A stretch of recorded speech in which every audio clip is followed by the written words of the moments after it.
그대들의 노후 삶은 평안하시오.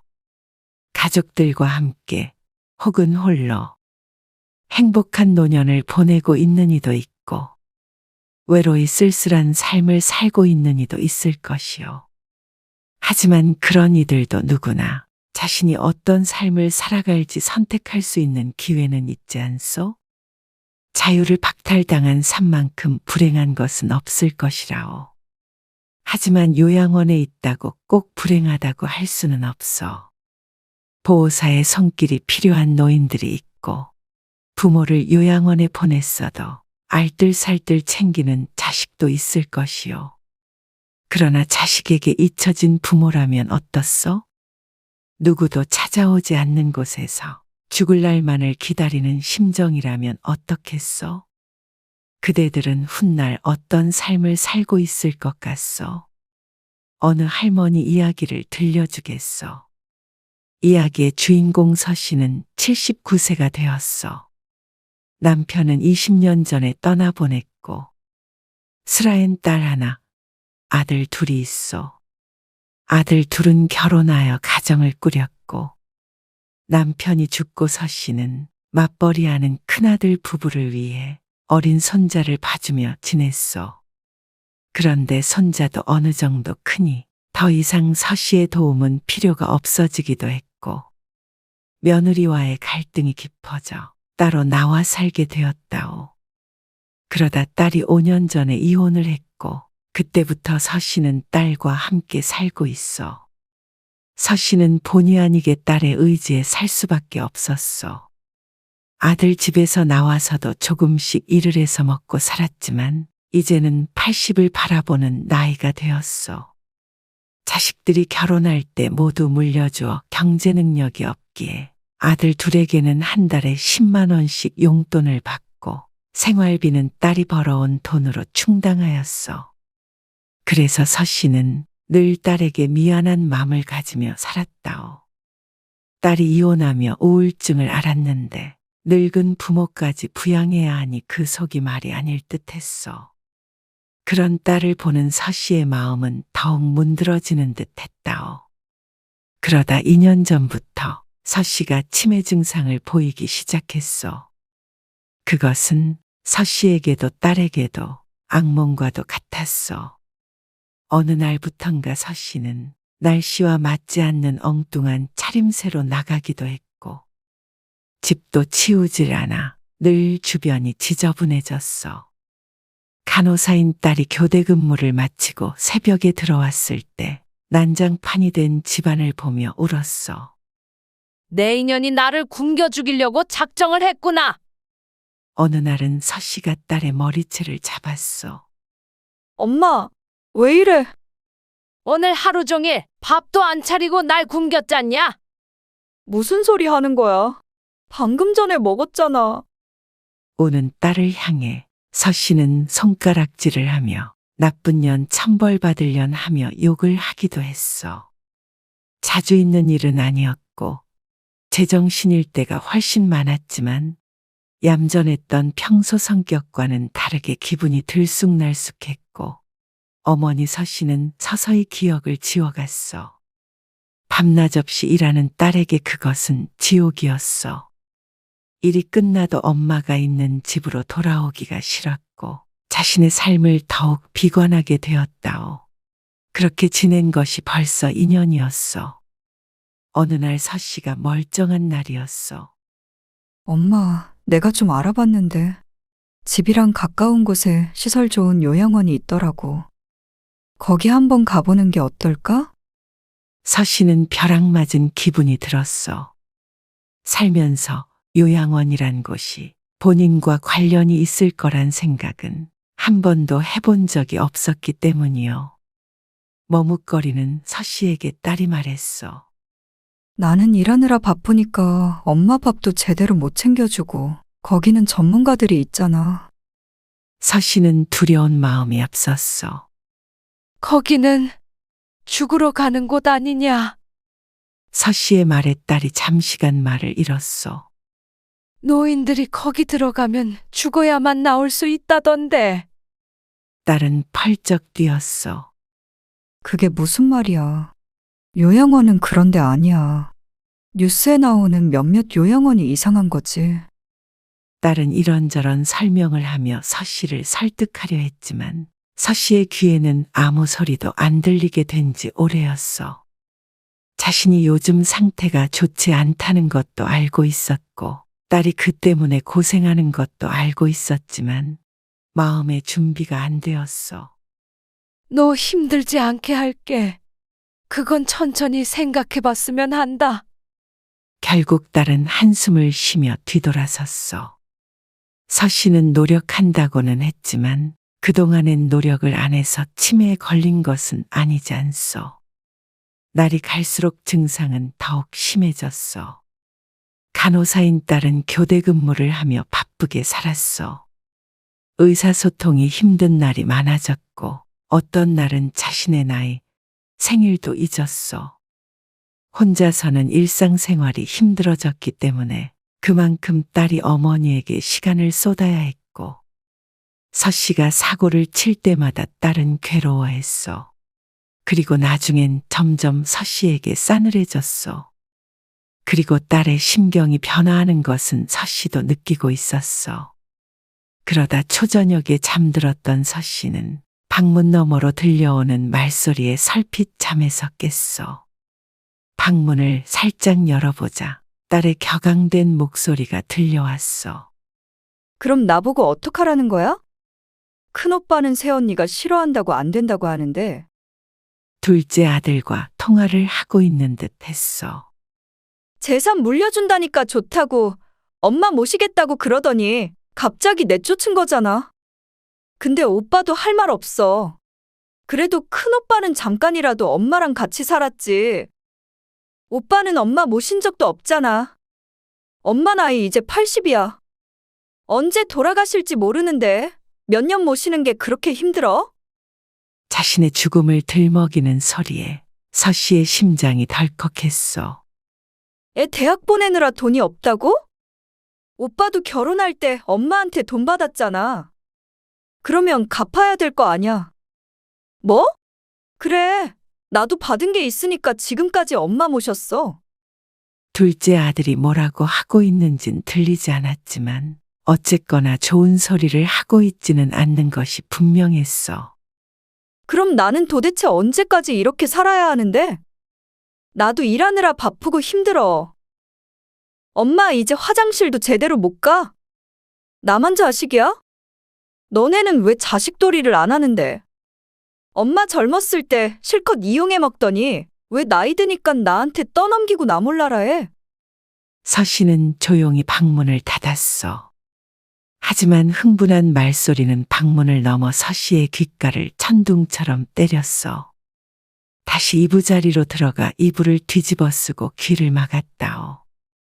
자신이 나이만 먹은 애물단지가 되어 누구에게도 환영받지 못한다는 사실을 받아들이기 힘들었어. 서 씨는 50년 전 결혼하고 아이들을 낳은 그 순간부터 평생을 가족만을 위해 살아왔어.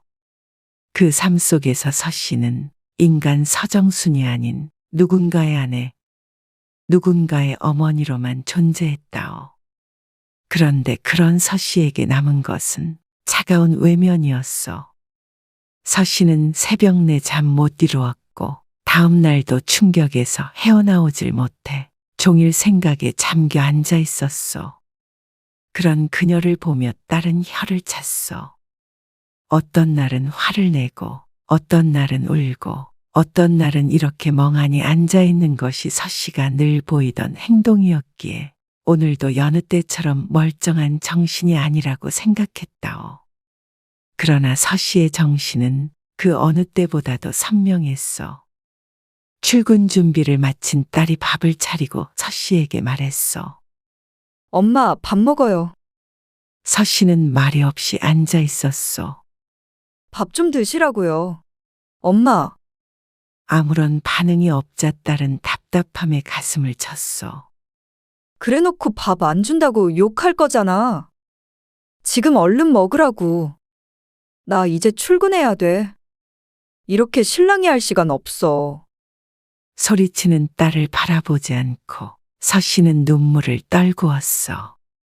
지긋지긋해, 진짜. 내가 억지로 떠먹여주기라도 해야 돼?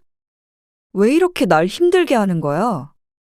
딸은 어깨에 맸던 가방을 내려놓으며 주저앉았어. 그러곤 한참 말없이 고개 숙여 흐느꼈어. 엄마, 나도 숨 좀 쉬고 살자. 결혼에 실패했어도 나 아직 40대야. 내 남은 인생, 엄마 똥 치우며 살 생각하면 그냥 죽고 싶어. 서 씨는 눈을 질끈 감았어. 자식 입에서 나 때문에 죽고 싶다는 소리까지 듣다니. 이래서는 서 씨는 살아갈 이유가 없었어. 나 사는 게 정말 괴로워, 엄마. 나도 내 인생 좀 제대로 살고 싶어. 엎드려 오열하는 딸을 보며 서 씨도 눈물을 훔쳤어. 딸은 곧 정신을 추슬러 출근을 했고, 서 씨는 한참을 그 자리에 앉아 있다가 몸을 일으켜 집을 치우기 시작했어. 오랜만에 이렇게 또렷한 정신으로 있는 듯 했어. 거실과 서 씨의 방, 딸의 방도 깨끗하게 닦아놓고 냉장고 정리, 화장실 청소까지. 하루 종일 걸려온 집안을 반짝반짝 윤이 나도록 쓸고 닦았어. 그러자 어느덧 딸이 퇴근할 시간이 되었어. 딸은 신발을 벗다 집 상태를 보고 멈칫했어. 왔니? 고생했다. 분명 출근할 때까지만 해도 상태가 좋지 않아 보였던 엄마가 너무나도 멀쩡하게 말을 거는 것에 놀랐어. 퇴근할 때면 늘 어떤 각오를 하고 들어와야 했었는데 오늘은 얼떨떨한 기분이었어. 서 씨는 밥상 앞에 딸을 앉히고 손에 숟가락을 쥐어주었어. 어서 밥 먹어라. 둘은 오랜만에 편안히 앉아 함께 식사를 했다오. 딸이 다 먹고 숟가락을 놓자 서 씨가 말했소. 엄마 때문에 힘들지? 그러자 딸이 울컥하며 고개를 숙였어. 우리 딸 고생하는 거 엄마가 다 알지. 내가 말이다. 꿈을 꾼 것 같은데 잘 기억이 안 나. 안개 속에 있는 것 같고 그게 꿈이었는지 아니면 지금 이게 꿈인지 다 희미해서 분간이 잘 안 간다. 가끔은 네 이름도 얼른 떠오르지 않을 때가 있어. 그건 서 씨보다 딸이 더 잘 알고 있었어. 시도 때도 없이 딸에게 누구인지 묻게 된 지는 이미 몇 달 되었다오. 엄마가 돼서 자식을 보살펴줘야 하는데 오히려 짐이 될 수는 없지. 딸은 서 씨가 무슨 말을 할지 짐작한 듯 고개를 퍼뜩 들어 어머니를 쳐다보았어. 요양원에 가련다. 그래야 너도 편하고 나도 편하지 않겠니? 내가 너무 무섭게만 생각했던 것 같아. 그곳에서도 다 잘 먹고 잘 살 텐데. 웃음 짓는 서 씨를 보면서도 딸은 아무 말도 하지 않았어. 차마 잘 생각했다고 할 수도 없었고 가지 않아도 된다고 말할 수도 없는 처지였다오. 서 씨도 삶에 지친 딸에게 해줄 수 있는 것이라곤 이것밖에는 없었어. 그리고 서 씨는 요양원에 들어갔고 그 과정에서 아들들은 누구도 반대하지 않았어. 서 씨는 요양원에 들어오면 세상이 끝나는 줄 알았지만 그것도 사람이 사는 곳이라 서 씨의 삶은 끝나지 않았어. 요양원에서의 서 씨의 삶은 단조로웠어. 아침엔 일찍 식사를 하고 체조를 하는데 서 씨는 정신이 있는 한 꼬박꼬박 참여했어. 그래야 활기차게 살아있는 기분이 들었어. 그리고 점심을 먹고 TV를 보기도 했고 저녁 식사는 이른 편이었는데 모든 일과가 5시 전에 끝이 났어. 그 다음부터는 멍하니 앉아있거나 TV를 보는 것 외에는 할 일이 없었어. 가끔은 오전에 딸이 면회를 오기도 했어. 어떤 때는 서 씨가 딸이나 아들에게 전화를 걸기도 했는데 다들 워낙 바쁘게 사는지라 한 번에 전화 연결이 되는 경우는 많지 않았다오. 밥은 잘 챙겨 먹고 있니? 걱정 안 해도 돼. 엄마는 지낼만해? 그래. 밥도 맛있고 사람들도 많아서 적적하진 않다. 다행이네. 근데 나 이제 출근해야 돼서 끊어야 돼. 미안. 아니다. 얼른 출근해.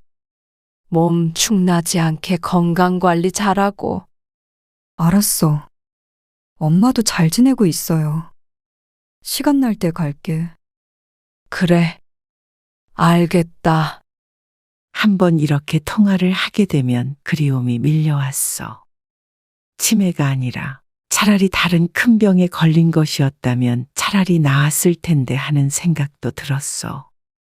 그랬다면 적어도 내가 어디에 있을지는 내 맘대로 선택할 수 있지 않았겠소? 그래서 치매에 걸린 현실이 사무치게 괴로웠다오. 하지만 한편으로는 건너편 침대를 쓰는 치매 노인에 비해서 서씨는 무척 멀쩡한 편이어서 속으로 몰래 위안 삼기도 했어. 이런 나쁜 년! 왜 꼬집어? 건너편의 치매 노인이 보호사의 머리채를 쥐고 흔들었어. 보호사는 비명을 지르다 노인을 밀쳤고 침대에 부딪힌 노인은 죽는다며 소리를 질렀어. 내가 맞고만 있을 줄 알아? 이 노인네가 미치려면 곱게 미쳐. 노인이 다시 보호사에게 욕을 했고 보호사도 노인을 거칠게 다루었어. 서씨는 평소에도 둘이 자주 드자비질하는 것을 보았어. 노인도 중증 치매라 난폭하였고 보호사도 만만치 않게 손속이 거칠었어. 아무도 안 볼 때 노인을 때리는 것을 서씨가 목격한 적도 있었고 서씨에게도 결코 친절한 이는 아니었다오. 그리고 노인이 이렇게 난리칠 때면 진정제를 투여하곤 했어. 자식들의 동의를 받았다는데 누군가 찾아오는 건 단 한 번도 보지 못했다오. 그에 비해서 서씨는 나은 처지라고 할 수 있었어. 자식들과 통화도 할 수 있었고 가끔이지만 면회를 오기도 했으니 말이요. 하지만 서씨도 치매 환자이기 때문에 보호사의 뜻대로 되지 않을 때가 많았고 그럴 때면 여지없이 거칠게 다뤄졌다오. 그래서 서씨는 노인이 짠했어. 치매에 걸리기 전에는 저런 취급받지 않고 잘 살았을 텐데 하는 생각을 하며 노인은 자식이 찾아와도 알아보지도 못하지만 자식들이 안 찾아온 지는 2년이 다 되어간다고 했어. 그런데 그런 노인은 늘 밥 먹을 때마다 숟가락을 들고 아들과 통화하는 신용을 했다오. 나는 이제 밥 먹으려는데 아들은 밥 먹었니? 때로는 다정하게 이야기하기도 했고 나 좀 집으로 데리고 가라. 우리 집에 가고 싶다. 때로는 울면서 애원하기도 했으며 이런 천하의 나쁜 놈! 너는 안 늙을 것 같냐? 몇 년 뒤에 여기에 네가 누워 있을 거다. 악담을 퍼붓기도 했어. 하지만 상상 속으로 통화하는 상대는 늘 노인의 아들이었다오. 서씨는 그런 노인을 보며 생각에 빠질 때가 많았어. 서씨는 내가 스스로 선택해서 낳은 아이들을 성인이 될 때까지 키워놨으면 내 할 일은 다 했고 아프지 않게 건강하게 컸으면 자식도리를 다 한 것이라는 생각을 했어. 서씨 본인도 부모를 제대로 봉양하지 못했는데 자식들에게만 나를 돌봐주길 바란다는 것은 이기적인 것 아니겠소? 그래서 서씨는 이 상황을 긍정적으로 받아들이고자 노력했어. 그것도 물론 정신이 있을 때 이야기이지만 말이요. 요양원 안에는 서씨와 같은 치매 환자들이 많이 있었어. 하지만 치매에도 정도가 있어서 서씨처럼 때때로 정신이 돌아오는 사람도 있었고 아예 정신줄을 놓아 다른 사람이 되어버린 사람들도 있었어. 서씨는 그런 이들은 이미 죽은 것이라고 생각했어. 다소 엉뚱한 생각일지는 모르겠지만 치매에 걸린 사람들은 혼은 이미 저승에 갔는데 육신이 혼을 따라가지 못해서 이승에서 육신만이 남아 삶을 흉내내고 있는 것 아닐까 하는 상상을 하기도 했소. 그러니 빈 껍데기뿐인 육신이 이승에 있는 사람들과 소통하지 못하고 동문서답을 하고 혼자만 다른 세계에 살고 있는 듯 보이는 것 아니겠소. 서씨는 그런 이들을 보며 생각했소. 저렇게 되기 전에 죽고 싶다. 서씨 또한 때때로 기억이 희미해질 때가 있기에 나중엔 인지 능력이 모두 사라져 육신만 움직이는 빈 껍데기가 될까 두려웠어. 내가 누군지 무엇을 하는지도 모른 채로 그저 숨 쉬는 것밖에 할 수 없다면 서씨에게 그것은 살아도 산 것이 아니었소. 그러한 때가 절대 오지 않길 바랬지만 그런 서씨를 비웃듯 병증은 빠르게 서씨를 집어삼켰어. 서씨가 멀쩡한 정신으로 있는 시간은 점점 짧아졌어. 그러자 아들, 딸에게도 스스로 전화를 걸 수 없을 만큼 인지 능력이 떨어졌고 아들, 딸은 면회를 와도 자신들을 알아보지 못하는 어머니의 모습을 보곤 서서히 발걸음을 끊게 되었다오. 어머니의 모습을 보기 괴로워서인지 더 이상 찾아오는 것은 의미가 없다고 생각해서인지는 모르겠구려. 그때부터 서씨는 자신이 누군지도 모르면서 늘 문가를 살폈어. 할머니, 왜 그러세요? 밖에 뭐가 있어요? 친절한 요양사가 물었어. 그게 아니라 오늘 우리 딸이 온다고 했거든요. 요양사가 묻는 말에 서씨가 설레는 목소리로 대답했어. 올 때가 됐는데 오늘 퇴원하시게요? 서씨의 딸이 오지 않을 것임을 알면서도 맞장구 쳐주며 요양사가 대답했어. 그러자 서씨가 먹던 밥숟가락을 내려놓았어. 내 정신 좀 봐. 이러고 있을 때가 아니네요. 짐을 싸놔야지. 그러고선 자리에서 일어나 이불을 곱게 개었어. 식사하고 하세요. 아니에요. 우리 딸 바빠요. 데리러 오면 얼른 따라가야 해요. 요양사는 안타까운 마음에 서씨를 지켜보았어.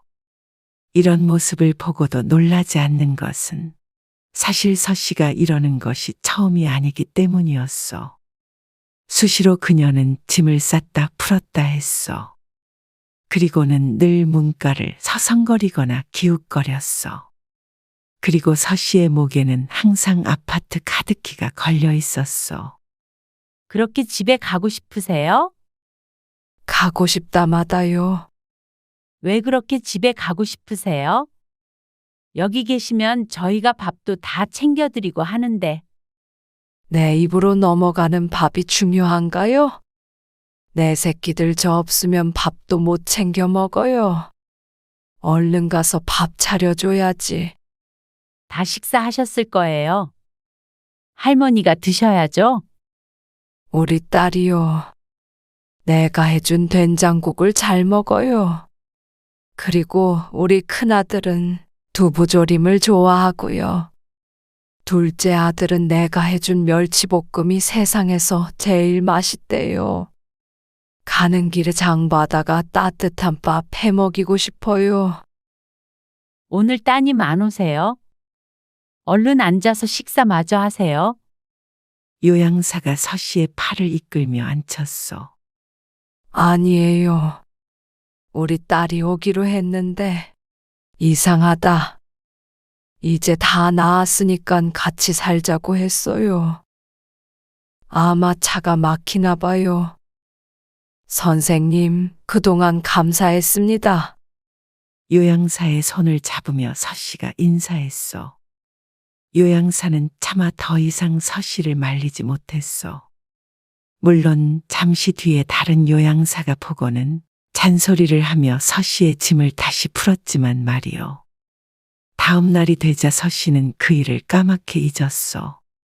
밥도 먹지 않고 약도 거부하고 난폭하게 굴자 하는 수 없이 서씨를 침대에 묶어놔야 했어. 무서워요. 집에 보내주세요. 팔다리를 버둥거리며 풀어달라고 흐느꼈어. 내 딸이 올 거예요. 저 좀 풀어주세요. 딸한테 전화 좀 해주세요. 점점 발버둥이 심해지자 요양사가 말했어. 따님한테 한번 전화해봐야 할 것 같은데. 요즘 찾아오지도 않는데요, 뭘. 그래도 전화 한 통은 해봐야겠다. 여보세요. 네, 여기 요양원인데요. 어머님이 따님을 많이 찾으시네요. 딸은 말이 없었어. 오늘 유독 심하셔서 지금도 소리치시면서 따님을 찾으세요. 정신이 돌아오셨나요? 아니요, 그건 아니고요. 그럼 진정제 놔주세요. 아, 네. 별다른 소득 없이 전화를 끊었어. 그리고 그 다음 날 다시 서씨는 자식들이 기다리고 있다며 짐을 쌌어. 그것이 매일같이 반복되는 서씨의 일상이었다오. 그리고 한 달 뒤, 딸은 요양원으로부터 전화를 받았어. 서정수님이 오늘 새벽에 어머니 서씨의 사망 소식이었어. 갑작스럽게 돌아가실 만한 지병이 있으셨던 것이 아니었기 때문에 딸과 아들들은 요양원을 추궁했어. 그러자 계단에서 굴러 떨어진 것 같다는 대답이 돌아왔어. 새벽 이른 시간, CCTV가 없는 비상구 계단이라 누구도 그 장면을 목격하지 못했다오. 병실에서 홀로 나가는 장면이 찍혔고 비상구 계단에서 떨어진 서씨. 떨어지기 전 계단 옆에 신발을 벗고 그 옆에 가지런히 종이를 놓아둔 것으로 보아선 스스로 몸을 던지신 것 같다는 이야기에 딸은 황망함을 감출 수 없었어. 정신없이 찾아간 딸과 아들들을 반기는 것은 하얀 천에 덮여 있는 어머니였어. 그중 누구도 어머니를 이런 모습으로 다시 만날 것이라곤 생각하지 못했다오. 그랬다면 지난 몇 달간 누구라도 찾아오지 않았겠어? 여기 서정수님 신발 옆에 이런 게 놓여 있었어요. 내밀어진 종이를 딸이 펼쳐보았어. 여러 날에 걸쳐서 쓴 듯 다른 펜으로 적힌 부분도 있었고 연필로 적힌 문장도 있었어. 편지인지 유서인지 첫 줄엔 자식들을 부르는 문장으로 시작되었어. 내 아들, 딸 보아라. 내가 언제 정신이 사라질지 모른다. 너희에게 작별 인사도 못하고 갈까봐 무서워 연필을 들었다. 너희가 오지 않은 지 반년이 넘었구나. 어쩌면 그때가 우리의 마지막 만남이었을 수도 있겠다. 그래서 후회가 된다. 그때 너희 얼굴을 머릿속에 새겨 놓을 걸. 손 한 번씩이라도 더 잡아볼 걸. 기억이 희미해지는 가운데 오늘은 문득 너희 어릴 때가 생각이 나서 반가웠다. 그때는 어려웠어도 행복이란 이런 것이구나 하고 느꼈다. 내 인생에 있어서 가장 잘한 선택이 너희를 낳은 일이었단 걸. 니들이 꼭 알았으면 좋겠다. 부족한 엄마의 아들, 딸로 태어나줘서 고마웠다. 엄마는 이제 소풍을 마치고 쉬러 가련다. 나중에 시간이 아주 많이 흐른 뒤에 다시 만나자. 그때는 좀 더 나은 엄마가 될 수 있겠지. 아프지 말고 밥 꼭 잘 챙겨 먹고 슬픈 일 없이 웃으며 살아라. 잘 있거라. 엄마가.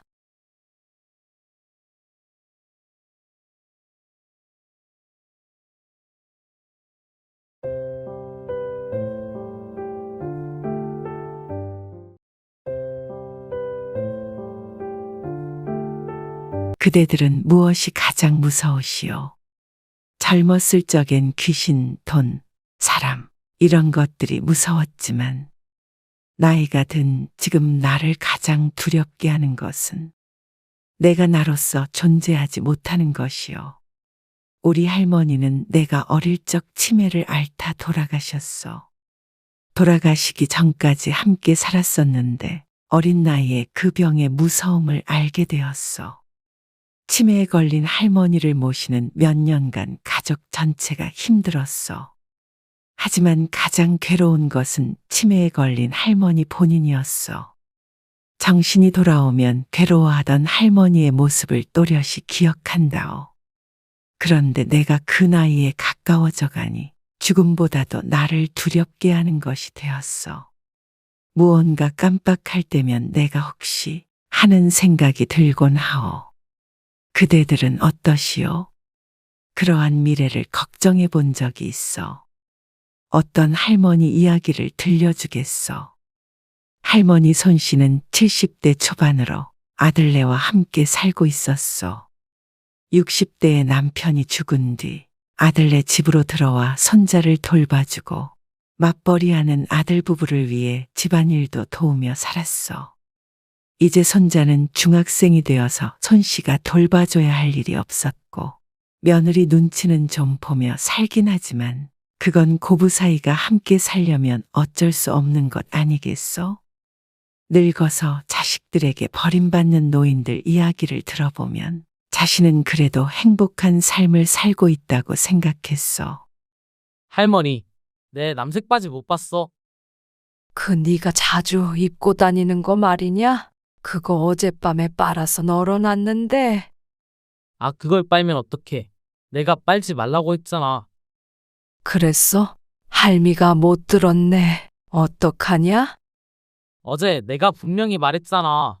아, 오늘 입을라 그랬는데. 지금 안 말랐을 텐데. 아, 됐어. 그냥 딴 거 입을게. 앞으론 내 건 물어보고 빨아. 알았다. 할미가 미안. 어머니, 주스 갈아야 하는데 당근이 안 보여요. 기다려봐라. 꺼내줄게. 온 식구가 바쁜 아침 시간. 여기저기서 손 씨를 불러댔어. 빨래며 밥이며 모두 손 씨가 도맡아 하기 때문에 정신없는 모두를 손 씨가 일일이 챙겨야 했어. 회사 갈 준비, 학교 갈 준비로 정신이 없었어. 모두가 나가자 집안이 고요해졌어. 어질러진 집을 청소하려고 손 씨가 몸을 일으키자 출근한다며 5분 전에 나간 아들에게서 전화가 걸려왔어. 엄마, 차 키를 두고 내려왔네. 내가 지금 빨리 가야 돼서 그러는데 차 키 좀 갖다 줄 수 있어요? 잠깐만 기다려봐라. 아들이 회사에 늦을까 급한 마음에 허겁지겁 신발을 신고 지하주차장으로 내려갔어. 엘리베이터도 한참 기다려서 다소 시간이 지체되었어. 전화를 받은 지 7분, 8분이 되어서야 겨우 내려간 지하주차장. 왜 이렇게 늦었어요? 엘리베이터가 30층까지 올라갔다 오잖냐. 얼른 키 주세요. 그래. 손 씨가 차키를 건네려고 주머니에 손을 넣었는데 키가 없었어. 빈손으로 어리둥절한 손 씨를 보곤 아들이 짜증을 냈어. 저 늦어요. 얼른 가야 돼요. 애비야, 어떡하냐. 키를 두고 온 것 같다. 무슨 말이에요? 키 가지고 오라니까 몸만 내려오셨어요. 손 씨도 스스로가 황당했어. 전화를 끊자마자 차키도 챙기지 않은 채로 신발을 신고 황급히 나온 것이었어. 아들은 화를 눌러 참는 듯 보였어. 내 정신 좀 봐라. 지금 후딱 다시 갔다 올게. 됐어요. 진짜 늦어요. 내가 갈 테니까 냅두세요. 엘리베이터 기다릴 시간도 부족했던 아들은 서둘러 계단을 뛰어 올라갔어. 그 뒤에서 손 씨는 머리를 쥐고 있었어. 평소에도 자주 깜빡깜빡 하는 편이었으나 오늘은 정말 바보 같은 짓을 했어. 안 그래도 바쁜 아들이 자신 때문에 더 늦게 됐어. 아들이 직접 올라가서 키를 가져왔다면 10분은 빨리 출발했을 텐데 하고 자책했다오. 무릎이 아픈 손 씨는 계단으로 가지 못하고 엘리베이터를 타고 집으로 올라가자 아들은 이미 가고 없는 상태였어. 아이고, 망할 놈의 정신머리. 사실 나이 들면서 이 정도 건망증은 특별한 일도 아니었어. 무언가 꺼내려고 냉장고 문을 열었다가 왜 열었는지 기억이 나질 않아서 다시 닫는 건 하루에도 한두 번씩은 있는 일이었고 똑같은 질문을 5분 후에 다시 하는 일, 전화를 걸어놓고 할 말이 기억나지 않아 아들에게 타박을 들은 일도 늘상 있는 일이었어. 할머니 병원 가보셔야 되는 거 아니에요? 식사를 하던 도중 손주가 물었어. 어린 손자가 봤을 땐 할머니가 도무지 이해되지 않았나 보. 나이 먹으면 다 할미처럼 깜빡깜빡 하는 거야. 그래도 할머니 정도면 조금 심한 것 같은데. 아들도 며느리도 손자의 말에 싱거운 농담을 들었다는 듯이 피식 웃었다오. 너도 나이 들어봐라. 어머니, 좀 나가서 친구분들도 만나고 그러세요. 그래야 뇌가 안 늙는데요. 그래요, 엄마. 머리를 자꾸 써야 건망증이 안 오죠. 알았다. 나도 요즘 신경 쓰려고 한다. 걱정 마라. 말을 할 때도 얼른 단어가 기억나지 않고 입가를 맴돌기만 했고 크고 작게 깜빡하는 경우가 잦다 보니 스스로도 답답하고 걱정이 됐어. 물론 좀 더 젊었을 때도 건망증이 있는 편이었지만 나이가 나이인 만큼 조금 신경 써야겠다고는 생각하고 있었어. 그러던 어느 날이었어. 손 씨는 마트를 다녀오던 길이었어. 현관문 앞에 섰는데 도무지 비밀번호가 기억나질 않았어. 당연스레 손가락을 숫자 위에 올렸지만 누를 수가 없었다오. 수백 번은 넘게 눌렀던 번호가 새삼스레 기억이 나질 않는 것에 손 씨는 당황했어. 머릿속에 있던 비밀번호를 그 부분만 누군가 지우개로 지운 듯 했어. 한숨을 쉬고 휴대폰을 꺼내려는데 가는 날이 장날이라고. 하필이면 휴대폰도 집에 두고 나온 듯 했어. 한참을 현관문 앞에 서 있다가 쪼그려 앉아도 있어 봤다가 아차 싶었어. 이렇게 기다려봤자 가족들 모두 늦게 귀가하기 때문에 몇 시간은 좋게 있어야 했어. 하는 수 없이 손 씨는 관리 사무실까지 내려갔어. 아들에게 연락하기 위해 전화 한 통만 쓰자고 부탁했는데 막상 수화기를 손에 쥐니 이번에는 아들 전화번호가 새까맣게 기억이 안 나는 것 아니겠어? 귀신이 고칼 노릇이었어. 아들, 며느리, 손자 전화번호는 당연히 외우고 있었는데 비밀번호와 함께 지워졌는가 보. 한참을 머뭇거리며 버튼을 누르지 못하자 직원이 도리어 물었어. 몇 동 몇 호 거주하시죠? 1201동 102호예요. 어디에 사는지는 기억이 났으니 천만다행이라고 해야 할까. 원래는 이러면 안 되는데 자주 뵈서 아는 분이니까 확인해 드리는 거예요. 그러더니 등록되어 있던 세대주 전화번호를 찾아주었어. 전화를 받은 아들은 당황한 듯 몇 초간 말이 없었어. 자신도 황당했는데 아들도 오죽했을까 싶었다오. 아들에게 비밀번호를 듣고는 이 말을 치고 싶었어. 손 씨는 어떻게 내가 이 번호를 까먹었을까 의아했어. 그래도 혹시 몰라 또 까먹을까 싶어서 종이에 적어갔어. 외출한 지 한참 만에야 집에 들어올 수 있었던 손 씨는 지친 몸을 끌고 장바구니를 식탁에 올려두었어. 아이고, 고되다. 머리 때문에 몸도 고생하네. 그리곤 장본 음식들을 정리하려고 냉장고 문을 열었어. 응? 손 씨는 무언가 이상한 걸 느꼈어. 당근, 시금치, 두부, 우유, 돼지고기, 단무지. 오늘 장을 봐온 음식들이었어. 그런데 대부분 이미 냉장고에 들어있는 상태였어. 아, 내 정신 좀 봐. 손 씨는 순간 깨달음이 온 듯한 표정으로 무릎을 탁 쳤어.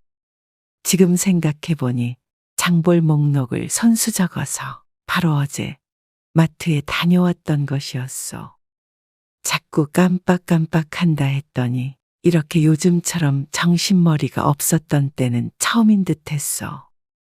식탁 의자에 앉아 허탈한 표정을 지었어. 내가 진짜 노망이 났나 보다. 참나.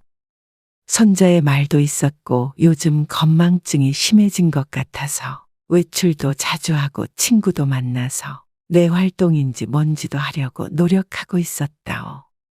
하지만 영 나아지질 않고 더 나빠진 것 같으니 기분이 울적했어. 나이가 들긴 들었는지 참 세월이 무상하다 싶었어. 젊었을 적엔 기억력 좋다는 소리도 많이 들었고 몸은 늙었어도 정신은 아직도 그때에 머물러 있다고 생각하고 살았다오. 하지만 시간이 흐르는데 노화를 어찌 막겠어. 손씨는 이러다가 치매가 오는 것이 아닐까 하는 생각이 들자 소름이 끼쳐 팔을 문질렀어. 그런 일만은 죽어도 없어야 했다오. 손씨는 저녁이 되어 식구들이 집에 왔을 때 봤던 장을 또 봐왔다는 이야기는 차마하지 못했어. 오늘 손씨가 비밀번호를 잊어버린 일을 며느리도 알고 있는지 저녁 식사 자리에 그 이야기가 화두에 올랐어. 어머니, 오늘 고생하셨다면서요? 응, 그러게나 말이다. 비밀번호가 너무 길죠. 이따가 제가 내 자리로 바꿀게요. 아니다. 됐다. 기억난다. 손씨가 멋쩍은 미소를 지었어. 손자도 할머니인 손씨를 힐끗 쳐다보았고 다들 손씨의 눈치를 보고 있는 듯했어. 다음 날 주말 아침 아들이 손씨에게 다가와 조용히 말했어. 엄마, 이참에 병원에 한번 다녀와 보는 거 어때요? 뭐? 병원에 가라고? 네, 그냥 건강검진 같은 거 한다고 생각하시고. 말을 에둘러 하긴 했지만 치매 검사를 한번 해보라는 말이었어. 손씨는 잠시 할 말을 잃었어. 그것 좀 깜빡했다고 애미한테 노망 났냐고 그러는 거냐? 그러자 아들이 당황해서 말했어. 노망 났다는 게 아니라 혹시 모르니까 예방 차원에서 한번 가보라는 거죠. 됐다. 나 멀쩡하다. 젊은 사람도 비밀번호는 헷갈릴 수 있잖냐? 그렇긴 하지만 엄마 연세가 있으시니까요. 손씨는 두려운 마음이 들었어. 가족들 눈에는 손씨가 치매 증상이 있다고 여겨지나 싶었어. 건망증은 이전부터 있었고 좀 심해졌다고 해서 치매 검사까지 하고 싶진 않았어. 치매가 아닐 것이라고 스스로 확신은 했지만 혹시나 만에 하나라는 것이 있지 않소. 정말로 자신의 뇌에 문제가 생긴 것이면 어쩌나 하는 막연한 두려움도 들었다오. 내가 너희 얼굴이라도 못 알아보걸랑. 그때 가서 병원 가라고 해라. 손씨는 퉁명스럽게 이야기하고 돌아섰어. 아들도 차마 강력하게 손씨를 붙들진 못했어. 손씨는 그렇게 돌아섰지만 방 안에서 홀로 앉아 고민했어. 이 정도로도 치매 증상으로 볼 수 있을까 싶었어. 손씨가 아는 치매는 집도 못 찾아오고 자식 얼굴도 못 알아보는 병이었으니 말이요. 그러던 어느 날이었어. 아들 부부도 그렇고 손자도 그렇고 다들 회사며 학원이며 바쁘기 때문에 저녁 식사를 다 같이 하는 일은 적었어. 그러다 모처럼 만에 넷이 모여 저녁을 먹게 되었어. 맛있는 거 많이 하셨네요. 오랜만에 다들 일찍 들어온다니까. 어머, 애아빠가 좋아하는 홍어무침이네요. 그래, 너도 많이 먹어라. 화기애애한 분위기 속에 식사를 했어. 엄마, 홍어무침 한 접시 더 주세요. 아들이 빈 접시를 들며 손씨에게 말했어. 그래? 입맛에 맞니? 네 아버지도 홍어무침 참 좋아하시는데. 그러셨어요? 손씨는 접시에 홍어무침을 새로 덜면서 말을 이어갔습니다. 그래. 근데 네 아버지는 언제 들어오신다든? 홍어무침이면 사족을 못 쓰는데 좀 남겨놔야지. 이러다 우리끼리 다 먹겠다. 그러면 그 양반은 꼭 애처럼 삐쳐요. 손씨가 웃으며 접시를 식탁에 내려놓았어. 왜들 안 먹니? 배불러? 누구 하나 젓가락을 움직이는 사람이 없었고 식탁엔 정적만이 흐르고 있었어. 홍어무침 더 달라고 한 거 아니야? 그러니까 손씨가 기억을 다시 더듬기 시작했어. 다른 걸 달라고 했는데 또 자신이 깜빡했나 싶었어. 국을 더 달라고 했나? 손씨가 아들의 국그릇을 들며 어정쩡하게 자리에서 일어났어. 엄마, 방금 뭐라고 하셨어요? 국 더 달라고 했냐고? 아니요. 그 전에요. 손씨는 아들이 도무지 무슨 말을 하고 있는지 몰랐어. 홍어무침 아버지 남겨드린다고 하셨잖아요. 그러자 손씨가 화들짝 놀랐어. 뭐, 내가 돌아가신 네 아버지한테 홍어무침을 왜 남겨? 그러니까요. 그런데 그렇게 말씀하셨잖아요. 너 애미가 깜빡깜빡한다고 놀리니? 손씨가 되려 인상을 쓰자 손자가 손씨에게 다급하게 물었어. 할머니, 지금 10초 안에 동물 종류 10가지 말해봐. 뭐, 지금 빨리 말해봐. 정신없이 다그치는 소리에 손씨가 얼떨결에 동물 이름 몇 개를 더듬더듬 말했어. 토끼, 강아지, 사슴? 뭐 하는 거냐? 이거 안 되면 치매라던데. 손자의 말에 손씨가 벌떡 자리에서 일어났어. 의자가 요란하게 바닥을 끌었어. 네가 할미를 놀려? 니네도 똑같다. 손씨가 버럭 화를 내고 부엌을 나와버렸어. 아무도 손씨를 뒤쫓지 않았다오. 그 뒤부터 손씨는 무언가를 까먹는 것에 대해 불안함을 느끼게 되었고 우울증 증세도 보였어. 하루에도 몇 번씩 감정이 오르락내리락 했고 어느 때는 손씨답지 않게 짜증을 부리기도 했어. 나이 들면 다 그런 것이라며 웃어넘긴 것이 채 2달이 안 된 듯한데 그 짧은 사이에 손씨의 신경이 곤두서 있어서인지 어째서인지 시간이 갈수록 그녀의 감정처럼 손씨의 인지능력 또한 오르락 내리락하기 시작했어. 가족들도 그런 손씨 못지않게 저기압이었어.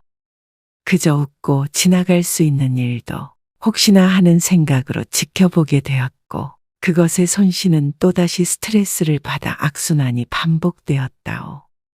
그러다 모두가 놀란 사건이 있었어. 아들 부부가 야근을 하고 늦게 집으로 돌아온 날. 신발장 문은 모두 열려 있었고 그 안에 있던 신발들은 전부 나와서 바닥을 뒹굴고 있었다오. 그리고 그 옆에서 손씨가 쪼그려 앉아서 물티슈로 신발들을 닦고 있었어. 엄마, 뭐 하세요? 보면 모르냐? 신발 닦는다. 이 밤중에 왜 그러고 계시는데요? 네 마누라가 오늘 내로 이것들 전부 다 닦아 놓으라고 시켰다. 아들이 며느리를 휙 돌아보았어. 그러자 며느리가 눈을 땡그랗게 뜬 채로 서 있었어. 네? 제가요? 어머니, 제가 언제요? 저거 거짓말 하는 거 봐라. 낮에 전화해서 분명히 그랬잖냐. 안 그러면 쫓아낸다고. 당신 정말이야? 그럴 리가 있어? 오늘 어머니한테 전화한 적도 없어. 그러자 손씨가 들고 있던 신발을 며느리에게 획 집어 던졌어.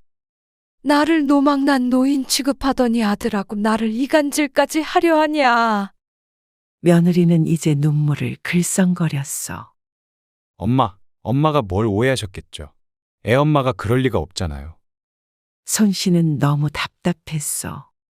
네가 마누라 편드냐? 전화한 적이 없다니? 오늘 분명히 전화해서 그렇게 말했다. 손씨는 주머니에서 휴대폰을 꺼내서 아들에게 들이밀었어.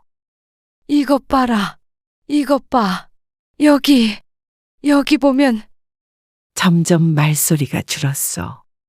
분명히 통화 목록에 며느리 이름이 있어야 하는데 오늘 통화한 기록이 텅 비어 있었어. 뭘 보라는 거예요? 오늘 아무랑도 통화 안 하셨네. 그럴 리가 없다.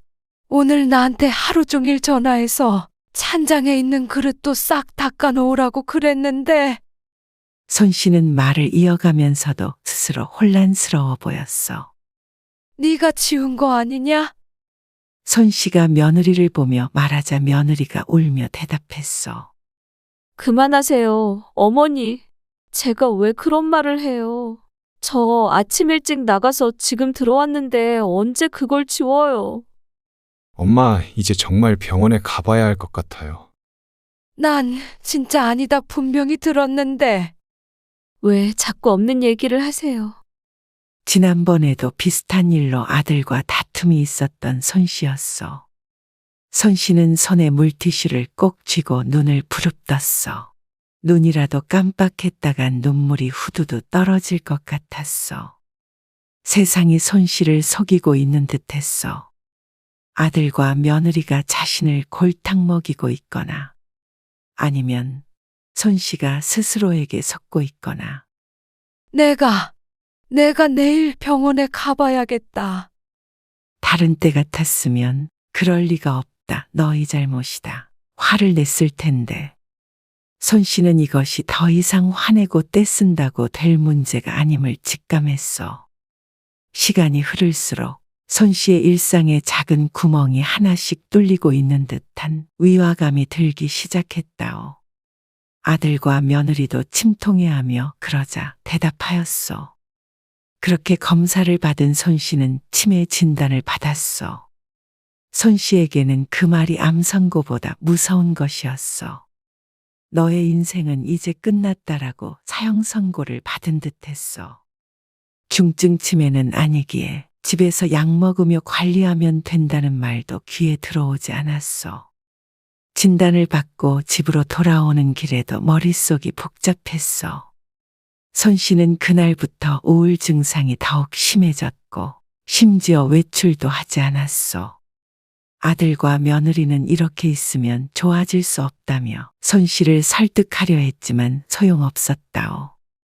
손 씨는 비교적 정신이 또렷했지만 그렇지 않은 날도 늘어갔어. 그리고 그러면 그럴수록 손 씨뿐만이 아니라 가족들의 정신까지 마모되어 갔다오. 이러다 정말 너네도 못 알아보게 되는 거 아니냐? 그럴 리가 있어요. 걱정 마세요. 너무 무섭다. 저희가 있잖아요. 금방 좋아지실 수 있을 거예요. 며느리는 손 씨를 위로했어. 그래도 걱정해주는 가족이 있어서 버틸 수 있을 거라고 생각했어. 하지만 손 씨는 어느 날 밤 우연히 아들과 며느리가 하는 이야기를 듣게 되었어. 저러다 무슨 일 나는 거 아닌가 싶어. 무슨 일? 아니, 요즘 정환이도 심란한지 공부도 잘 안 된다 그러고. 주변에서도 치매에 관해서 무서운 얘기 많이 해. 무서운 얘기? 무슨 무서운 얘기? 아니, 어머니가 기억 안 나실 때 우리 정환이 못 알아보시고 실수하실 수도 있잖아. 엄마가 애 해코지 할까봐 그래. 해코지라는 말은 좀 그렇고. 말이 되니? 안 될 건 또 뭐야? 아들과 며느리의 언성이 높아지자 손 씨는 조용히 뒤돌아섰어. 비참한 마음이 눈물이 되어 흘렀어. 며느리의 말이 야속하긴 하지만 전혀 이해 못하는 바도 아니었어. 손 씨 스스로도 걱정스러운 부분이 있긴 했으니 말이요. 그런데도 괜찮아질 거라며 자신을 위로해주던 며느리의 속마음을 듣게 된 듯 했어. 아무렴 자신이 손주한테 나쁜 일을 할까. 하지만 그런 일을 내 뜻대로 막을 수 있다면 치매라고 부르지도 않았을 것이요. 며느리와 아들은 그 일로 더 이상 싸우지 않는 듯 보였지만 손 씨는 그날 이후로 불안 증세에 잠도 잘 못 들게 되었어. 잠을 제대로 못 자니 신경이 날카로워지고 증세는 더욱 심해졌으며 면역이 떨어지니 설상가상으로 손 씨의 건강도 나빠졌어. 수시로 기침을 하는 것이 심상치 않아 보였다오. 그런 손 씨를 아들이 병원에 다시 모시고 갔어. 가벼운 폐렴 증상이 있었고 처음 검사했을 당시엔 치매 증상이 심하지 않았는데 2달 만에 손 씨는 중증치매 진단을 받게 되었어. 결과에 손 씨도 아들도 할 말을 잃었어. 치매라는 게 걸린다고 당장 어떻게 되는 병도 아닌 줄 알고 있었기에 고쳐지지는 않아도 천천히 진행될 줄 알았어. 그래도 치료를 받으면 정신 상태를 유지할 수는 있을 줄 알았단 말이요.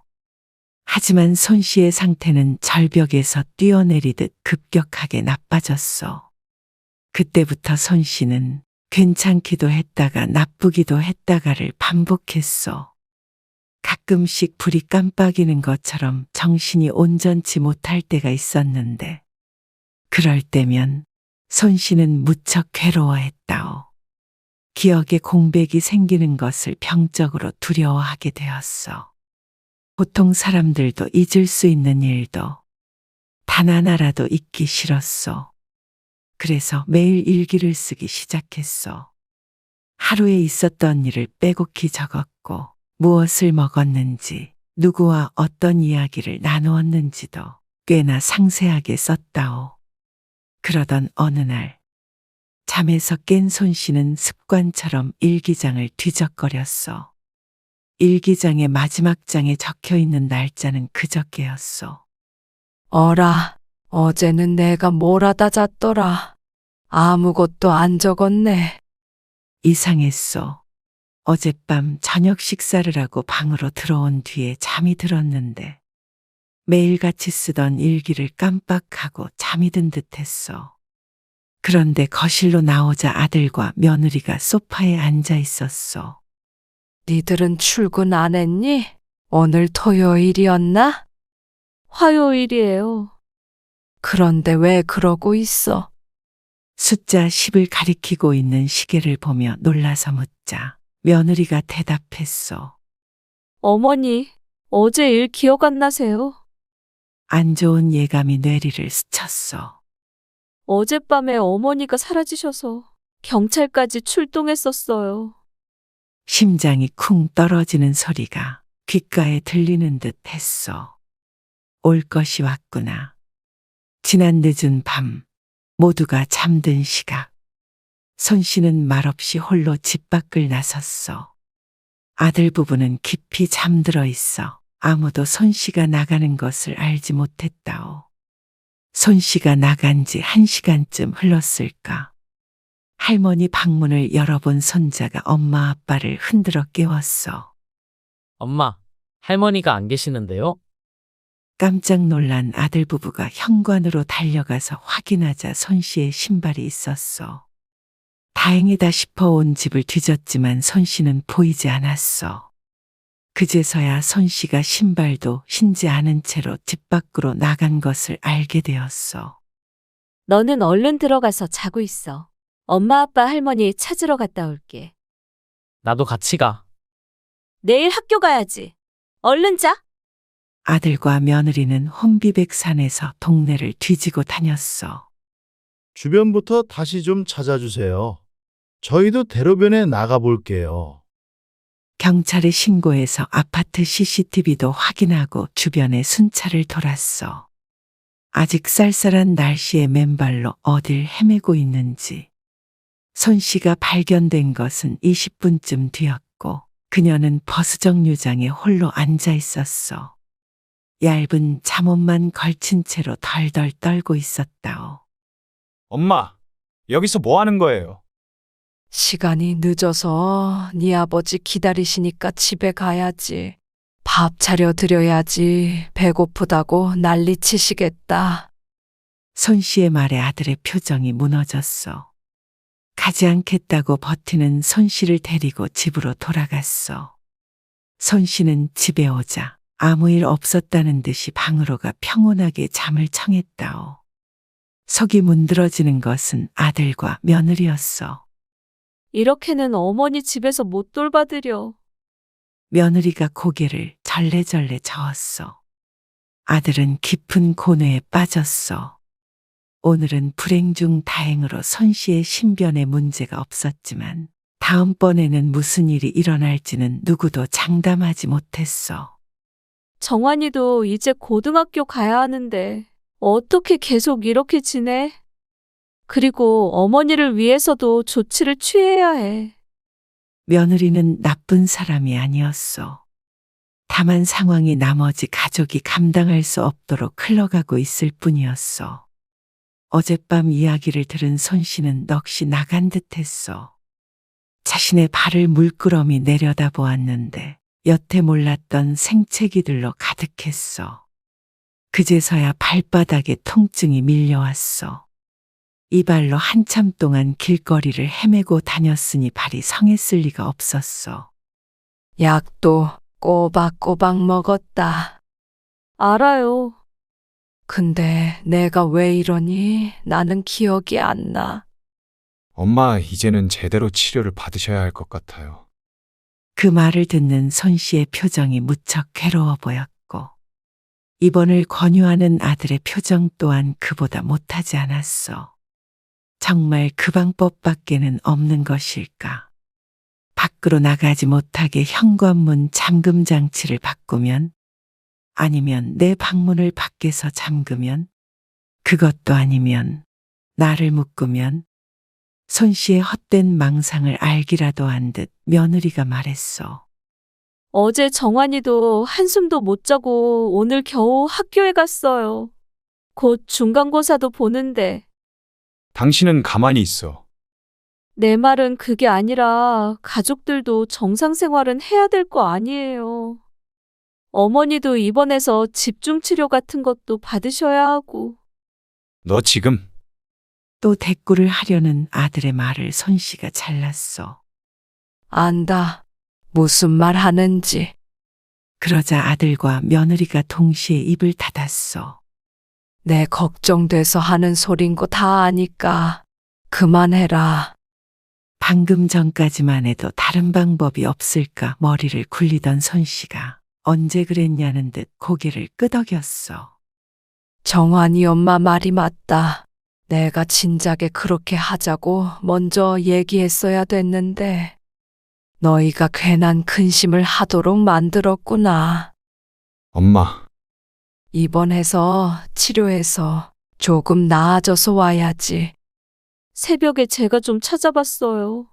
어머니 절대 이상한 곳 안 보내요. 그런 걱정 안 한다. 어련히 너희가 알아서 좋은 곳에 입원시켜주지 않겠냐. 며느리의 마음도 편치 않아 보였기에 손 씨는 애써 웃음 지었어. 최대한 빨리 들어가련다. 이렇게는 나도 불안해서 못 살겠다. 뜨거운 숨이 울컥울컥 올라왔지만 손 씨는 꾹 눌러 삼켰어. 여기서 울면 아들과 며느리 마음의 못을 박는 일임을 알고 있었어. 준비 다 되면 말해줘라 하고 나는 짐 좀 싸놔야겠다. 가볍게 말하며 손 씨가 방으로 들어갔어. 거실엔 정적이 흘렀어. 그리고 얼마 안 있어 손 씨는 요양병원에 입원하게 되었다오. 폐렴도 있었고 생각보다 치매 증상이 좋지 않았기에 입원은 빠르게 진행되었어.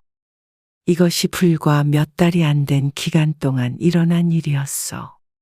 손 씨도 나머지 가족들도 꿈이라도 꾸는 듯한 기분이 들었어. 그렇게 정정했던 손 씨가 하루아침에 요양병원에 입원한 환자가 되어 있었어. 그런데 상태가 호전되기를 바라며 힘든 결정을 했지만 입원 치료가 시작되자 폐렴 때문인지 아니면 심리적인 문제인지 손 씨의 병세는 빠르게 나빠졌어. 치매 초기에는 오히려 먹성이 평소보다 좋았었지만 약물 때문일까 밥을 넘기기 힘들어했고 자연스럽게 살도 빠지고 기운이 없어 누워있는 때가 많아졌어. 아들은 손 씨를 가끔 찾아왔는데 하루가 다르게 안 좋아지는 손 씨를 보자 이번 결정을 한 자신을 탓하게 되었어. 괜히 내가 엄마를 여기에 모시고 와서 그래도 건강하셨는데. 그게 왜 당신 탓이야. 연세가 많으시니까 그렇지. 하지만 이제 와서 퇴원시키기엔 입원할 때보다 훨씬 상태가 좋지 않았어. 그리고 건강도 건강이지만 손 씨의 정신도 밝을 때 어두울 때를 반복했어. 어떤 날에는 아들이며 며느리, 손자도 못 알아보는 일도 생겼어. 손 씨가 그동안 가장 두려워했던 일이었어. 엄마, 오늘은 좀 어떠세요? 응, 괜찮아. 식사는요? 잘 먹고 있어. 네 걱정이나 해라. 요즘 바빠서 자주 못 왔어요. 괜찮다. 일이 먼저지. 모처럼 만에 손 씨의 상태가 좋아 보였어. 요즘 좀 어떠세요? 글쎄, 잘 모르겠다. 머릿속에 작은 전구가 들어있는 것 같아. 근데 이게 고장이 나서 자꾸만 깜빡 꺼졌다 켜졌다 해. 속 시원하게 탁 하고 불을 켜고 싶은데 어떻게 해야 켜지는지를 모르겠다. 아들의 가슴이 먹먹해졌어. 얼른 나으셔야죠. 그래야지. 내가 없으니 빨래는 누가 하고 밥은 누가 해주냐. 정환이 엄마가 고생이 많겠어. 별 걱정을 다 하세요. 그래, 야무지니까 알아서 잘하겠지. 그래도 우리 아들이 불이 켜진 날 와서 다행이네. 이렇게 얘기하니 좋다. 농담처럼 하는 이야기에도 아들의 마음이 무너졌어. 나는 이제 좀 자야 할 것 같다. 얼른 들어가서 저녁밥 먹어. 어머니가 잠들자 아들은 그제서야 눈물을 흘렸어. 처음 치매가 의심이 갔을 때도, 치매 진단을 받은 후에도 일이 바쁘다는 핑계로 치매에 걸린 어머니를 제대로 보살피지 못했어. 좀 더 신경을 썼어야 하는 건데, 두면 알아서 낫는 병이 아니었는데, 어머니는 영원히 그대로 계실 줄 알았다오. 아들은 잠든 어머니 옆에 놓여있던 공책을 들어보았어. 매일 열심히 쓰시던 일기장이었어. 요즘엔 연필 잡을 힘도 없어 보이셨는데 이 공책만은 꼭 끼고 계셨어. 한 장 한 장 넘겨보는데 이번 전에는 대부분 집에만 계셨고 이번 후에도 돌아다니질 못하셨기에 내용은 단조로웠어. 아침에 뭘 먹었다. 점심에 뭘 먹었다. 오늘은 누구와 통화를 했다. 이런 이야기가 주로 있었어. 몇 장을 더 넘겨보자. 공책 중간부터는 더 이상 일기가 적히지 않았어. 계속 페이지를 넘기고 넘겨보다가 일기장 끝까지 넘겼을 때는 아들의 얼굴이 눈물로 범벅이 되어 있었어. 아들 이름은 김연보. 며느리 이름은 서희선. 손자 이름은 김정환. 잊지 말자. 절대 까먹지 말자. 아들 이름은 김연보. 수십 장을 빼곡하게 채우고 있는 것은 아들과 며느리와 손자의 이름뿐이었어. 나중에는 아들, 며느리, 손자 이름 총 9글자만 공책을 가득 채웠어. 그 이름들을 기억하고자 어머니가 얼마나 치열하게 기록했을지 떠올렸어. 아들을 기억하지 못했을 때 그 두려움, 상상조차 할 수 없었다오. 아들은 잠든 손 씨의 손을 붙잡고 한참을 울다 일어났어. 그리고 그로부터 한 달 뒤, 손 씨는 합병증으로 세상을 떠났다오. 아들은 하얀 가루가 되어 흩어져 버린 어머니 대신 헤어진 일기장을 끌어안고 울었어.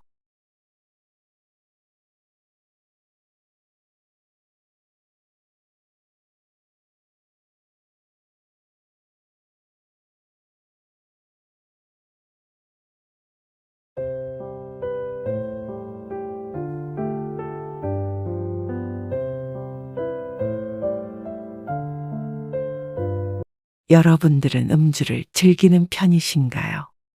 전혀 술을 드시지 않는 분도 계실 테고, 또 하루도 빠짐없이 음주를 하시는 분도 분명히 계시겠죠.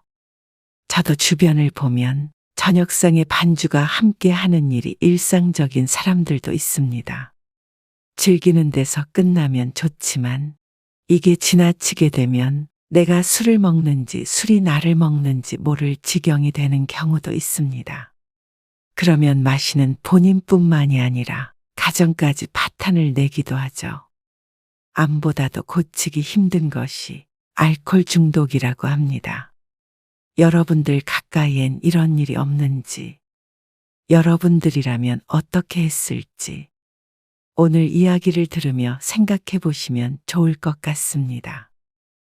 우당탕탕 하는 소리에 할머니 장씨는 잠에서 깼습니다. 하지만 깜짝 놀라기는커녕 늘상 있는 일인 듯 짧은 한숨을 내쉬며 자리에서 일어났습니다. 이리 안 나와. 이 여편네가 잠이나 처자고 있어. 거실로 나간 장 씨는 난장판이 된 바닥을 한번 보고 시계를 보았습니다. 새벽 3시가 다 되어가는 시각. 오늘도 어김없이 남편은 만취 상태로 들어와 행패를 부리고 있습니다.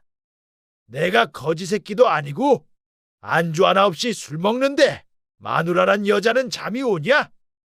냉장고에서 꺼내 먹어요. 뭐?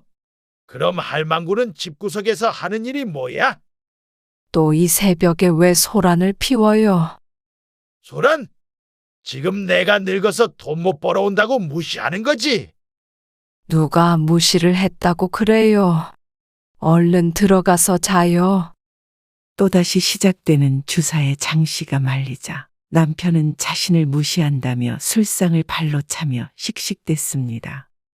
빈 소주병과 술잔만 올려져 있던 양은 밥상이 요란하게 달그락댔습니다. 여편네야, 내가 지금은 이 모양 이 꼴이어도 평생 뼈 빠지게 일해서 너희들 먹여 살렸어. 동네 사람들 다 깨겠어요. 내가 벌어온 돈 니네가 다 써버렸잖아. 고마운 줄도 모르고 잠이나 처자고 말이야. 내가 벌어온 돈을 지들이 다 써놓고. 눈이 풀려 고장난 테이프처럼 같은 말을 반복하는 장 씨의 남편. 평생 벌어온 돈을 장 씨와 아들이 다 썼다는 말을 듣자 장 씨는 기가 막혀 웃었습니다. 괜히 자극하면 장 씨만 고생할 것을 알지만 술만 마시면 하는 저 헛소리에 동의할 수 없었습니다. 당신이 무슨 평생 돈을 벌어다 줘요? 당신이 집에 돈 한 푼 안 가져온 지 30년이 넘었어요. 나 혼자 벌어서 당신 먹여 살리고 장수 대학 보내고 장가 보냈잖아요. 이 여편네가 정신을 못 차리고 남편 무서운 줄 모르고 대들어. 또 맞아야 정신을 차리지. 벌떡 일어나 당장이라도 때릴 듯 팔을 치켜 올리는 남편의 모습에 장 씨는 눈을 질끈 감았습니다. 남편은 제 몸도 못 가누고 휘청거렸습니다. 안 되겠다. 장수 그놈 새끼도 불러서 둘이 단단히 정신교육을 시켜야지. 더듬더듬 주머니에서 핸드폰을 꺼내서 결혼해서 따로 사는 아들에게 전화를 걸려는 남편. 아직도 아들이 자신이 괴롭히던 어린아이인 줄 아는 것인지 그런 남편을 장 씨가 뜯어말렸습니다. 지금 새벽 3시예요. 어디다 전화를 거는 거예요? 새벽 3시든 4시든 당장 튀어오라 그래. 술 좀 곱게 마셔요. 네가 그러니까 아들 새끼도 그 모양 아니야. 장가 갔다고 코빼기도 안 비추고 말이야. 아주 싸가지가 없어. 둘이 쌍으로 똑같아. 끝까지 전화를 걸려는 통에 장 씨가 팔을 붙잡고 늘어지자 남편은 팔을 크게 휘둘렀습니다. 억세게 맞은 장 씨가 짧은 비명을 지르며 자리에 쓰러졌습니다. 그러자 남편은 거기서 그치지 않고 넘어져 있는 장 씨에게 휘청거리며 발길질을 했습니다. 평생을 너희 때문에 희생한 가장을 존경할 줄을 몰라. 장 씨는 쏟아지는 발길질을 허우적거리며 막아보려 했지만 아무리 취했어도 장 씨가 남성의 힘을 이길 수는 없었습니다. 다음 날 아침이 되었을 때는 이 모든 일이 꿈이었던 것 같았습니다. 얼룩덜룩 멍든 장 씨의 얼굴을 본 남편이 용서를 빈 것은 당연한 수순이었습니다. 내가 죽일 놈이네. 그놈의 술이 또 술 핑계야. 정말 기억이 안 나. 내가 다시는 술을 마시면 사람 새끼가 아니라 개새끼야. 그 소리도 100번, 아니 1000번은 넘게 들었어요. 40년 동안 들었으니까. 정말이야. 집에 있는 술 다 갖다 버리고 정신 차릴게, 여보. 나 이렇게는 도저히 못 살겠어요. 동네 창피해서 얼굴도 들고 다닐 수가 없고. 새벽에 난리통을 이웃 주민은 모두 들었을 것이 분명했고, 그게 아니더라도 눈탱이가 밤탱이가 된 이 꼴로 마트라도 다녀오면 온갖 소문이 날 것이 분명했습니다. 내가 미쳤었어. 나도 내가 왜 그랬는지 몰라. 잘못했네. 어제 그 남자는 어디로 가버린 것인지, 어제는 때리다 지쳐 잠든 남편을 보며 저 인간을 죽이고 나도 죽어야겠다 다짐했었지만, 날이 밝아 손이 발이 되도록 빌고 있는 남편을 보며 장 씨는 또다시 마음이 약해지는 자신에게 속으로 욕을 했습니다. 그가 항상 장 씨에게 손찌검 하는 것은 아니었습니다. 술을 마시고 신세한탄을 하다가 가끔 난폭해질 때가 있었죠. 그런데 그놈의 술을 매일 마시는 것이 문제라면 문제일까? 그래서 오늘은 조용히 넘어갈까 늘 마음이 조마조마했습니다. 장 씨의 남편은 심각한 알코올 중독자였습니다. 하지만 그가 처음부터 알코올 중독자였던 것은 아니었습니다. 그랬다면 장 씨도 애초에 그와 결혼하지도 않았겠죠. 어떻게 미래를 알고 옳은 선택만 할 수 있겠습니까? 장 씨는 20대 꽃다운 나이에 남편과 결혼을 했습니다. 장 씨의 남편은 홀아버지 밑에서 가난하게 컸고 머리가 다 크기도 전에 생활전선에 뛰어들어야 했습니다.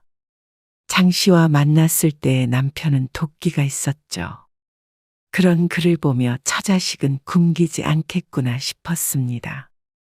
고학력자는 아니었지만 손기술이 있어 먹고 살 걱정은 없어 보였고 열심히 일해서 모은 돈도 꽤 되었죠. 그렇게 장 씨는 남편과 결혼했고 1년 만에 떡두꺼비 같은 아들도 낳았습니다. 장 씨의 인생은 순탄히 흘러가는 듯 보였습니다. 그 당시에도 남편은 술을 좋아하는 편이었는데 가끔씩 함께 일하는 사람들과 일주일에 한두 번 술자리를 갖는 것이 전부였죠. 하지만 일주일에 한두 번이 3-4번이 되고 집에서도 저녁 식사를 하면서 반주를 하는 것이 습관이 되더니 결국엔 일주일 내내 술 없인 살지 못하는 지경이 되었습니다. 그러다 보니 매일 술에 취해 있어 일을 나가는 날보다 나가지 않는 날이 많게 되었죠. 그러면 늘 만취가 되어 똑같은 레파토리가 시작이 됩니다. 너희를 먹여 살리느라 내 청춘 다 바쳤다. 그런데 내가 힘들게 번 돈을 너희가 다 써버렸잖냐. 신세한탄은 장 씨나 아들을 탓하는 것으로 끝이 나곤 했죠. 장 씨는 남편이 술을 마시면 그의 속마음을 엿보는 기분이 들었습니다. 그래서 속상해서 우는 날도 많았는데 지금 생각해보면 그때는 오히려 행복한 것이었죠. 그러다 얼마 안가 술 좀 끊으라며 잔소리하는 장 씨에게 손을 올렸고 필름이 끊긴 남편은 다음날 기억이 안 난다며 사과를 했습니다. 내가 요즘에 힘들어서 집에 와서 힘들다 어쩐다 하기도 그렇고 그래서 술 한 잔, 2잔 기울였더니 정말 미안해. 충격에 빠졌던 장 씨도 한편으로는 바깥일 하는 남편을 알아주지 못해 마음이 아프기도 했고 남편이 너무나 괴로워하기에 용서를 해주었는데 그것이 2번, 3번 반복이 되자 단순한 실수가 아님을 뒤늦게 깨닫게 되었죠. 아들도 장 씨와 함께 남편의 화풀이 대상이었습니다. 그가 밖에서 술을 마시고 들어오는 날이면 아들도 쉽게 잠들지 못하고 이불 속에서 벌벌 떨어야 했습니다. 아버지 오셨는데 이놈 자식은 나와보지도 않냐? 맞기도 많이 맞았고 아버지에 대한 아들의 증오도 깊어졌죠. 하지만 남편도 술을 마시지 않은 낮 동안은 대체로 멀쩡했기 때문에 그 사이에 장 씨와 아들이 타일러도 보고 윽박도 질러보고 술을 끊을 수 있게끔 물심양면 도와보기도 했습니다. 본인도 술을 끊고 싶다며 괴로워하기도 했지만 결국엔 가족들 모두 두 손 두 발 들 수밖에 없었습니다.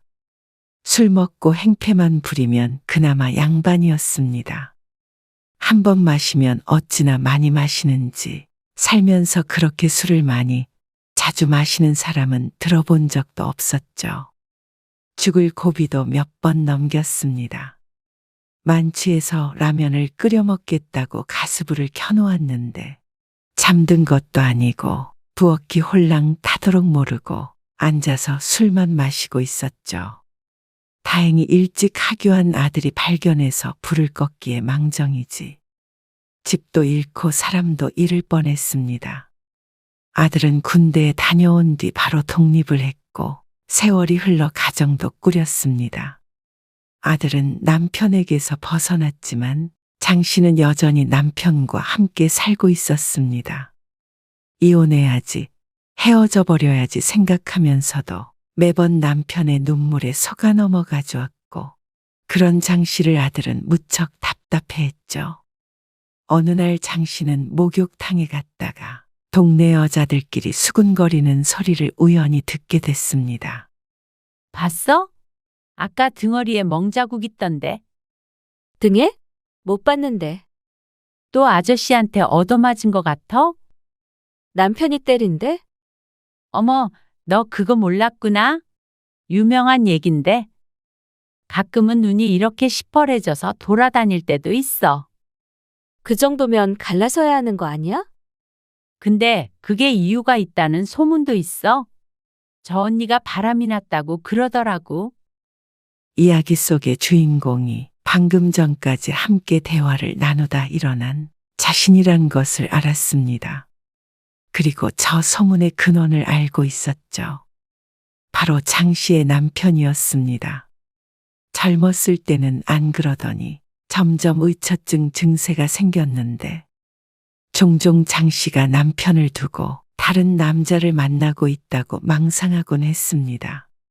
술에 취하면 자주 하는 말이었고 아들에게도 전화해서 네 엄마가 두 집 살림한다며 이상한 소리를 해대는 통에 어이가 없었던 적이 한두 번이 아니었습니다. 아들이야 사실이 아니라는 것을 알고 있었지만 남들 눈에는 다르게 보였을 수도 있고 그저 남 일이라면 무엇이 사실이건 상관없이 안주거리로 씹어대길 좋아하는 것이 인간이 아니겠습니까? 어머나, 그 나이 먹고 무슨 짓이야? 그 언니 그렇게 안 봤는데. 그러니까 오죽했으면 마누라를 그렇게 패겠어? 때린 놈도 나쁜 놈이지만 맞을 짓을 하는 것도 문제야. 장 씨는 그 말에 참지 못하고 여자를 향해 수건을 집어던지며 소리쳤습니다. 뭘 안다고 나불대는 거야? 맞을 짓은 바로 이런 짓거리를 맞을 짓이라고 하는 거지.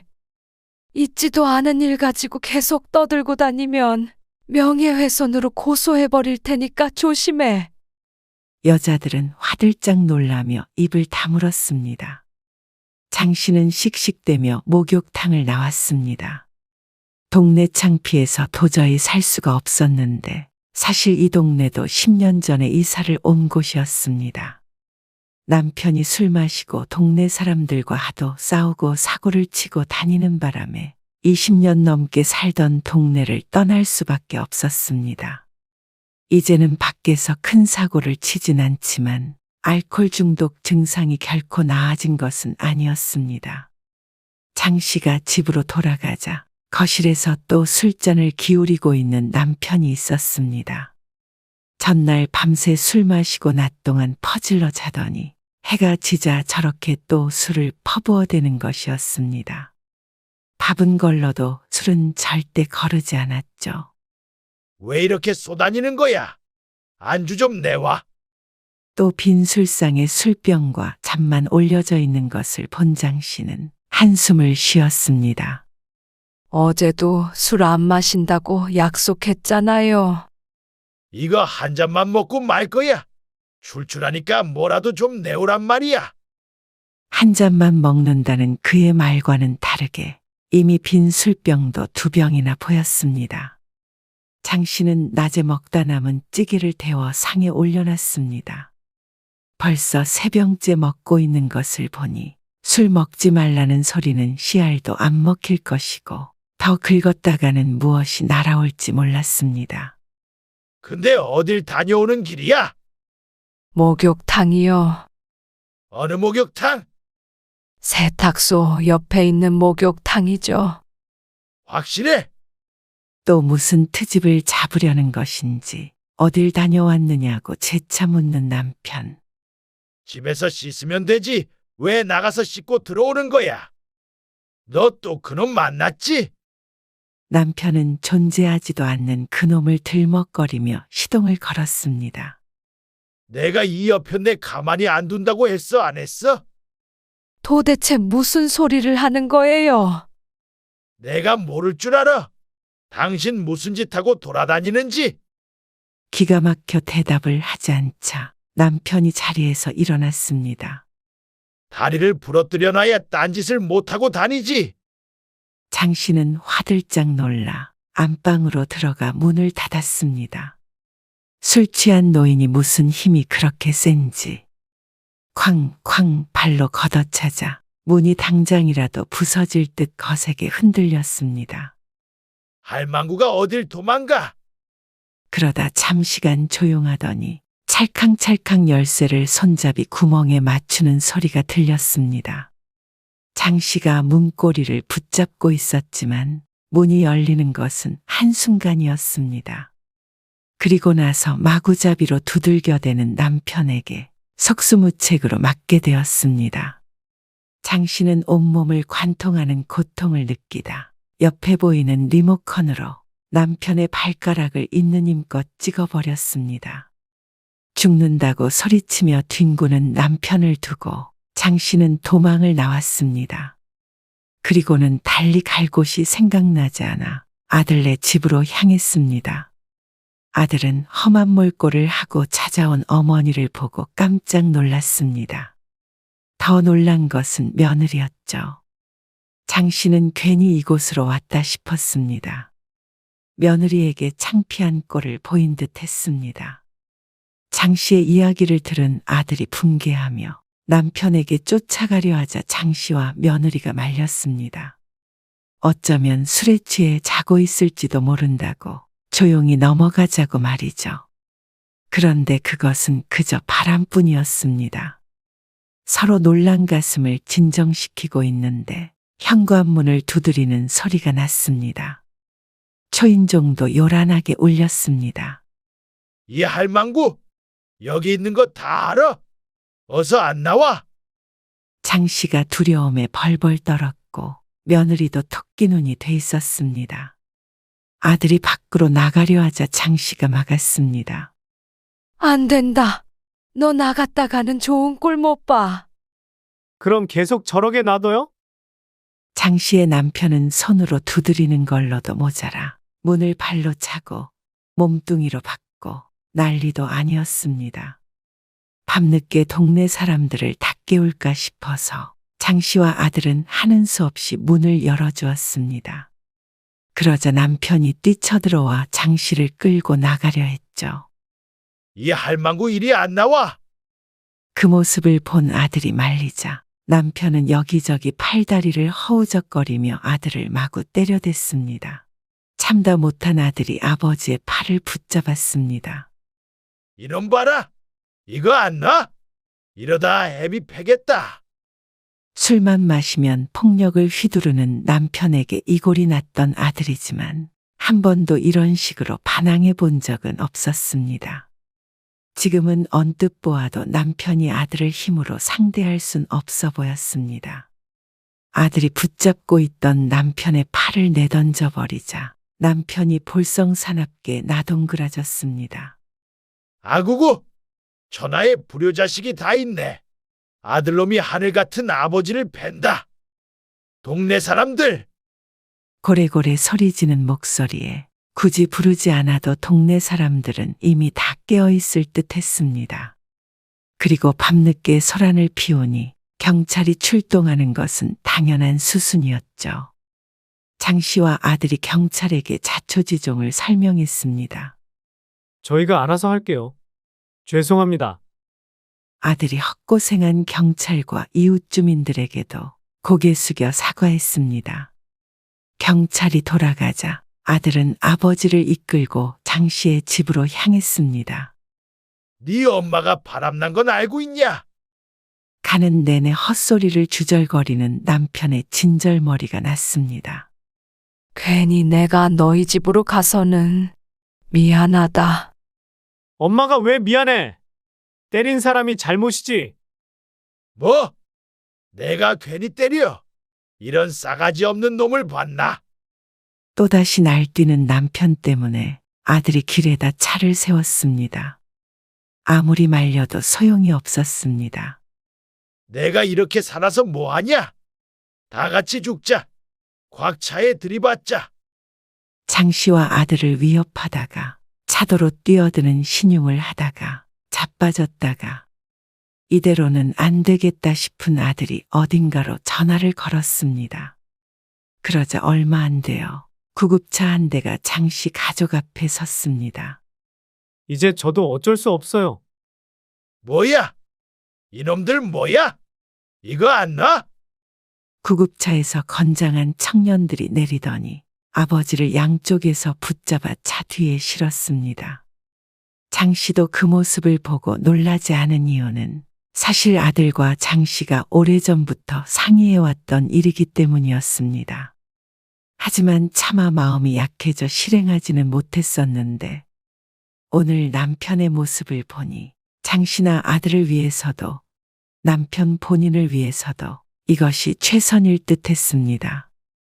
하지만 성난소처럼 날뛰던 아버지가 저보다 더 건장한 청년들이 제압하자 순한 양이 된 듯한 모습에 짠하기도 했고 가족을 병원에 강제로 입원시킨다는 것이 옳지 않은 일을 저지르는 듯한 기분이 들었습니다. 남편이 뒤에 실린 뒤에 장 씨와 아들이 옆에 타고 병원에 동행했습니다. 침울한 장 씨의 손을 잡으며 아들이 말했습니다. 이게 아버지를 위해서도 좋은 일이에요. 언제까지 저렇게 사실 수는 없잖아요. 그래, 나도 안다. 병원에 도착한 장 씨는 남편을 강제 입원시키는 절차에 동의하게 되었죠. 장 씨와 아들은 서류에 사인을 하면서도 과연 이게 맞는 걸까 갈등이 되었습니다. 하지만 일단 술을 안 마신 남편은 아주 정상적이었고 병원에 있는 동안은 술은 마실 수가 없기 때문에 강제로라도 술을 끊게 만들어야겠다고 생각했습니다. 그렇게 남편을 두고 집으로 돌아온 장 씨는 뜬 눈으로 밤을 지새워야 했습니다. 다음 날 병원에 통화를 해보았고 술이 깬 남편이 아주 얌전해졌다는 이야기를 들었습니다. 그날은 남편과는 통화하지는 않았고 며칠 뒤에 병원에 있는 남편에게서 전화가 왔습니다. 술만 안 먹으면 되잖아. 절대 죽어도 입에도 안 뗄 테니까 나 좀 나가게 해줘. 또 멀쩡한 목소리로 맹세했습니다. 40년 가까이 그 말에 속았지만 아직도 며칠 전에 맞은 곳이 욱신대고 있었습니다. 창순의 집까지 쫓아와서 행패 부린 거 기억 안 나요? 내가 미쳤었나 봐. 이놈의 술 때문에. 그러니까 이참에 거기서 술 끊고 나와요. 나보고 정신병원에 있으라는 거야. 어떻게 나를 병원에 쳐넣어버릴 수가 있어? 당신 치료 받아야 해요. 장 씨가 단호한 목소리로 대답하자 수화기 너머로 남편의 울부짖는 목소리가 들렸습니다. 듣고 있기 괴로워 전화를 끊어버렸는데 장 씨라고 마음이 편한 것은 아니었죠. 그날부터 매일 남편에게서 전화가 걸려왔습니다. 하도 마음이 안 좋아서 병원에 연락해봤죠. 우리 남편한테 전화 좀 안 오게 할 수 없나요? 거기서도 그렇게 전화를 자유롭게 사용할 수 있어요? 전화 사용까지는 저희가 못하게 할 수는 없어요. 그뿐만이 아니었습니다. 남편의 여동생에게서도 전화가 걸려왔습니다. 옳게! 어떻게 우리 오빠를 병원에 집어넣을 수 있어? 어쩔 수 없었어요. 해도 너무한다. 엄마 살아계셨으면 이게 있을 수가 있는 일이야. 장 씨는 침묵했습니다. 옳게! 설마 오빠 말이 맞는 거야? 무슨 말이요? 바람났다고 그래서 나는 설마 했는데 그래서 오빠 정신병원에 넣어버린 거 아니냐고. 아들과 동네 사람들뿐만이 아니라 가족들에게도 말도 안 되는 이야기를 하고 다닌 듯 했습니다. 절대 그런 일 없어요. 장수 아빠는 거기서 술 끊고 나와야 해요. 남자가 술도 좀 마실 수 있는 거지. 그것 때문에 올케처럼 하는 여자가 어딨어? 겪어보지 않으셨으면 말씀하지 마세요. 아니면 고모가 데리고 사시던가요. 뭐야? 지금 뭐라고 했어? 속에서 열불이 나서 그냥 전화를 끊어버렸습니다. 자신의 일이 아니라고 함부로 판단하고 조언하는 것이 지긋지긋했습니다. 아들과도 통화를 해보니 남편이 아들에게도 전화해서 꺼내달라고 난리를 치는 모양이었습니다. 하지만 장 씨는 이번에야말로 마음을 굳게 먹었습니다.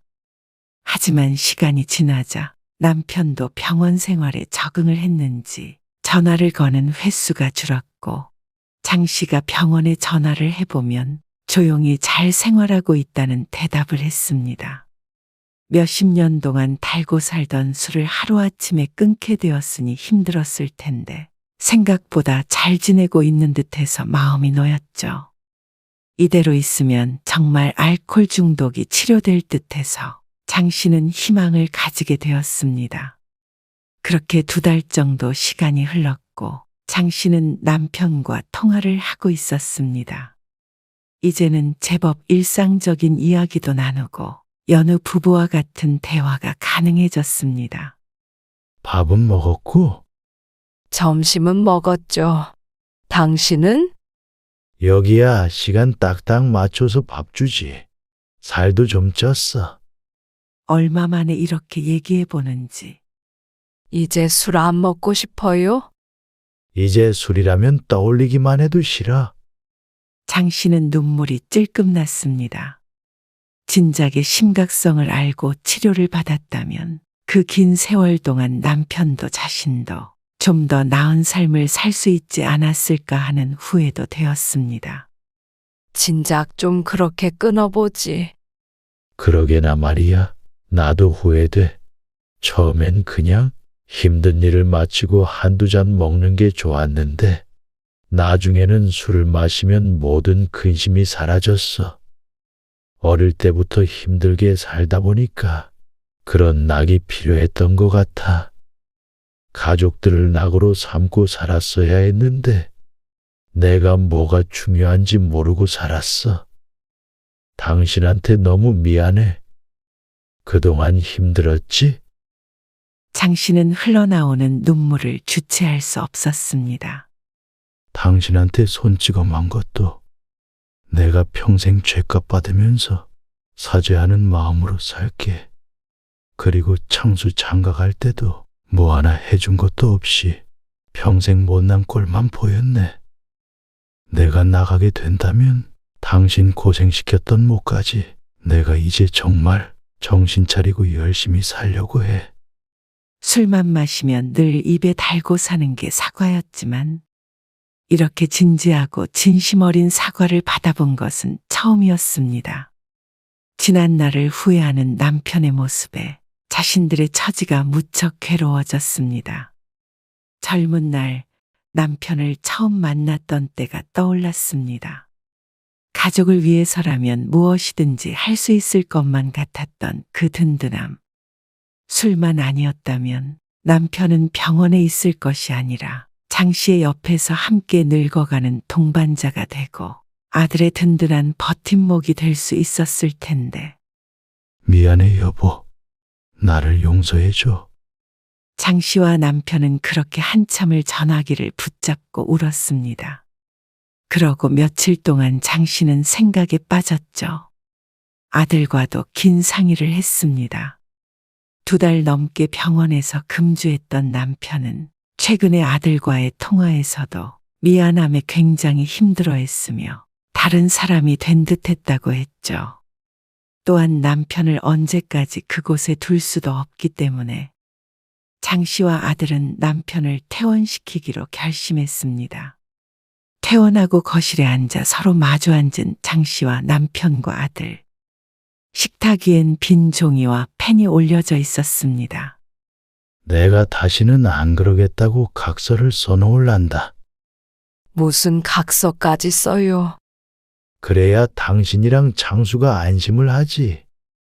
남편은 죽을 때까지 술을 마시지 않겠다고 스스로 각서를 쓰고 지장까지 찍어서 벽에 붙여 놓았습니다. 그리고 나서 남편은 몰라보게 달라졌습니다. 술을 안 먹으니 밥도 잘 챙겨 먹게 됐고 시커멓게 죽어있던 안색은 좋아졌죠. 여보, 빨래 내놓으면 내가 돌릴게. 설거지나 빨래도 부지런히 나서서 하게 되었습니다. 이제야 가정이 제대로 돌아가는 듯 했습니다.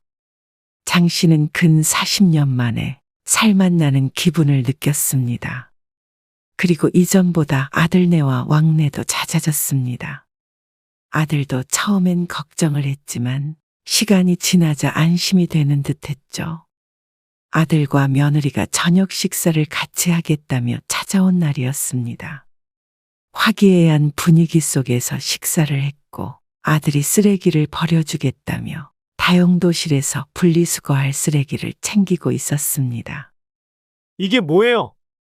아들이 다용도실에서 갑자기 술병을 들고 나오는 것이었습니다. 왜 술병이? 장 씨가 중얼거리자 남편의 얼굴이 헬쑥해졌습니다. 이게 뭐예요? 그게 말이야. 아버지! 또 술 드셨어요? 그러더니 아들이 집안 이곳저곳을 뒤지기 시작했습니다. 그러자 안방에서도 까지 않은 술병이 나왔고 TV 뒤 소파 밑에서도 술병들이 튀어나왔습니다. 장 씨의 남편이 그동안 집안 여기저기에 술을 숨기고 장 씨가 외출한 사이에 몰래 먹고 있었던 것이었죠. 장 씨가 그 자리에서 주저앉았습니다. 그렇게 약속을 하더니 내가 앞으로 잘하겠다고 약속했잖아. 잘하면 되잖아. 그냥 한 잔씩만 마신 거야. 한 잔이 2잔이 되고 2잔이 3잔이 되는 거예요. 여태까지 문제 없었잖아. 남편은 억울해 보였습니다. 술을 마시고도 가정에 충실했으니 면죄부를 달라는 듯했죠.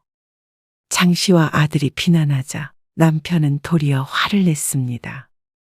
조금 먹은 거 가지고 이렇게 사람을 몰아세워. 왜? 또 정신병원에 집어넣어 버리게?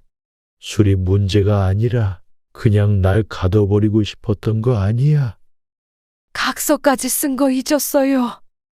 그래서 내가 조금만 먹는다잖아. 앞으로 문제도 안 일으킨다고. 병원에서 나온 지 얼마나 됐다고 벌써 그래요. 그럼 나는 도대체 무슨 낙으로 사냐? 이 나이에 술도 내 맘대로 못 먹게 해. 그냥 죽을 때까지 내 맘대로 좀 먹다 가게 놔둬. 소리치는 남편을 보며 장 씨와 아들은 망연자실했습니다. 다른 사람이 되었다고 기뻐했던 것이 모두 허상 같았습니다. 다시 자신을 가둘 것인지 묻는 남편. 하지만 지금 남편의 모습을 보면 영원히 가둬둘 것이 아니면 병원은 임시방편일 뿐인 듯 했습니다.